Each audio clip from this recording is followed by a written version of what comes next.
Hello, everybody. This is Sunny, and I'm coming back to you with Experiment, a Jeff the Killer ex-listener by The Perfect Blur. We're going to be starting off with Chapter 12. We eventually come to a stop in the middle of an empty hallway. My hands instantly reach inside under the collar, rubbing the skin that was starting to become sore after the constant pulling. The metal may be smooth, but it's still really rough in some ways. What the fucker do you think you're doing? Jeff growls as he stands before me, his face full of anger, but also seemed to be a hint of jealousy. But why? Why would he be jealous? Who would he be jealous of, and why would he be? Maybe it wasn't jealousy, but if that were true, it's an expression I've never seen before. What do you mean? I didn't do anything. I snap, folding my arms tightly as I glare at him through my mask, but he didn't respond right away. His expressions would suggest that he was expecting me to know the answer anyway without being told what I had actually done. You're drawing attention to yourself and you're a maid. You're meant to keep a low profile, get in nobody's way, and definitely not breaking fingers. Oh, that's what he meant. When I crushed Ben's fingers, well, it was his own fault for trying to take my mask. I'm sorry. Just shut up. I'm tired of hearing your voice. Just keep out of everyone's way. He orders before turning and beginning to walk away, but I quickly call out to him, to which he stops but remains back facing me. I don't have a room to sleep in yet. It was true. Not even Sunder had assigned me a room to call my own, and I didn't exactly feel like sleeping on the kitchen floor like some kind of animal. The sofa didn't sound too inviting either. Can I can I stay in your? Jeff spins around almost instantly, storming over to me, standing only inches away, his face full of disgust. No, you're not staying in my room. But you're the only one I know here. You don't know me. You know nothing about me. But I said no. He snarls, pushing me back before storming off.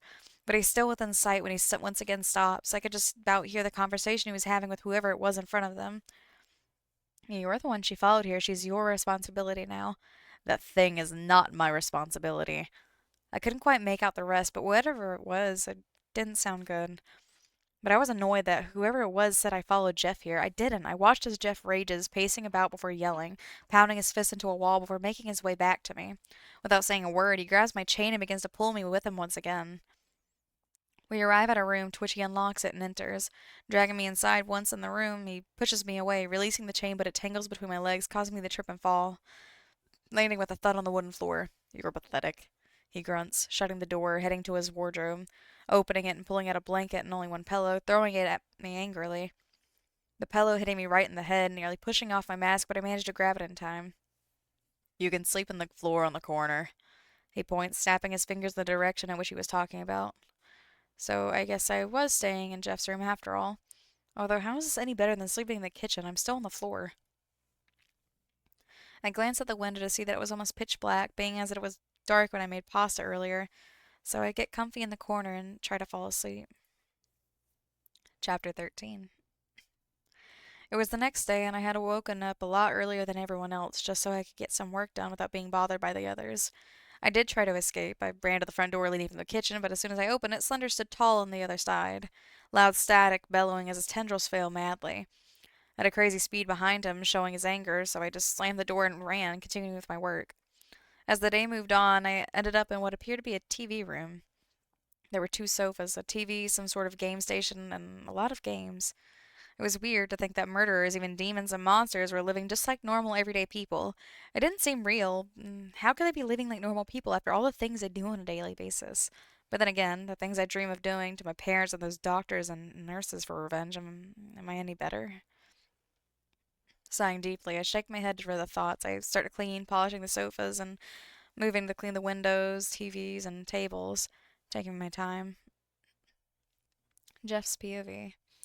I wake to the sun beaming through my window. Groaning, I slump my body out of bed and stumble to my wardrobe, getting changed before leaving my room, heading to the TV room, meeting Ben and EJ along the way, to which they join me. We walk in, and I instantly spot a figure cleaning at the windowsill. I scoff, forgetting she was still even here. Ben and EJ and I head to sit down. Ben instantly turns the game on and begins to play, talking to me as he does so. I heard the maid slept in your room last night. Did I miss anything? He chuckles, his eyes fixed on the TV, focusing on his game. Shut up, Ben. I forced her to sleep on the floor in the corner. Like an animal? She's basically your pet now. He laughs, losing his concentration on his game and grunting as he loses a life in the battle. The maid is not my pet. She basically is. EJ will agree with me. You're the only one who uses her chain, no one else does. It's like you love the dominance over. He suddenly stops, pausing his game as his jaw hangs ajar. Slowly turning his head in my direction, his eyes light up. Don't you dare assume that. I growl. I knew exactly what he was thinking, and I was not going to have any of it. You do enjoy the dominance you have over her, don't you? No, I do not. The maid is meant to be a slave to us, punished when needed, and is here to be controlled. She gets no opinion or freedom. You know I can hear you, right? A voice suddenly snaps. All three of us turn in the direction of the source to see the maid stood there, her mask glaring at us as her arms crossed tightly before she sighs, storming out of the room. Better go follow your pet, Jeff, EJ comments. To which I growl and throw Ben's game controller at him, but he instantly catches it, tossing it back to Ben, who continues his game. Rolling my eyes, I stand up and make my way to the kitchen to grab a bite to eat. Reader's POV. Rushing out the room to try and clear my mind, I head to the kitchen and begin to clean the dining table, to which a person I hadn't been introduced to yet sat. He had brown messy hair and worn some sort of metal mouthguard and goggles that looked similar to that of a steampunk. But not long after, Jeff storms in and heads to the fridge. Yo, Jeff, I got your mission target list. The figure at the table speaks, standing to his feet, twitching harshly as he walks over to Jeff and hands him a piece of paper. I listen carefully as he reads the two names written down, and I instantly recognize them. He read out the names of my parents, the two people who I have dreamt of killing for as long as I can remember. Jeff leaves the mansion, but I chase after him, calling out to him. Jeff, wait, please, I want to help. He stops, turning to face me, his face full of anger. You're a maid. You ain't coming with me. Get lost. Please, Jeff, I want to come with you for this one, and you can't stop me.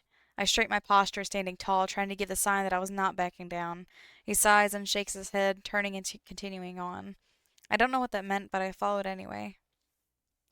I really wanted to do this alone. This was my revenge. Mine. I needed to lose Jeff, but I knew running ahead would do me no good, so I slowed my pace so I was behind him. Keep up, I'm not waiting around for you. He growls, but I don't reply. Instead, I grab the biggest rock I could lift alone and smashing it down against his skull, to which he falls to the floor, laying there unconscious. Taking the paper from his hand, I quickly read the address to which my parents were staying. Luckily, I knew exactly where that house was. On all these years, they never left.